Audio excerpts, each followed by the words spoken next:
तारीख देख लीजिए, आपके दस्तखत भी हुए हुए हैं। अच्छा, ऐसा कैसे हो सकता है? तारीख तो मैंने देखी ही नहीं थी। क्या लिखा है इस पे? लिखा है 50,000। 50,000 क्यों लिखा है इस पे? मुझे कुछ समझ में नहीं आ रहा। आपकी पहली किस्त।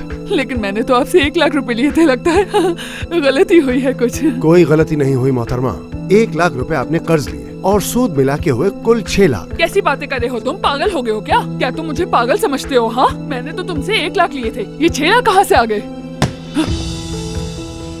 देखो, दस्तखत करने से पहले पढ़ना चाहिए था तुम्हें, और हमने कोई बंदूक रख के दस्तखत करवाए थे?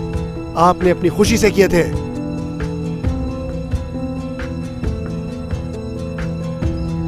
हम यहाँ पर अपना काम करते हैं। और सुनिए, और अगर आप ये पैसा अदा नहीं कर सकते तो फिर आपकी बेटी के पास चल के बात कर लेते हैं। मेरी बेटी कहाँ से आ गई? उसे क्यों परेशान करना है? इसे यही हल कर लेते हैं ना सर। जी, आपकी बेटी हुमैरा इरबेक आपकी बेटी ही है ना? वो तो बड़े बड़े टीवी शोज में काम करती है, और तुमने उसका जिक्र भी किया था। उसके पास तो बहुत पैसा होगा।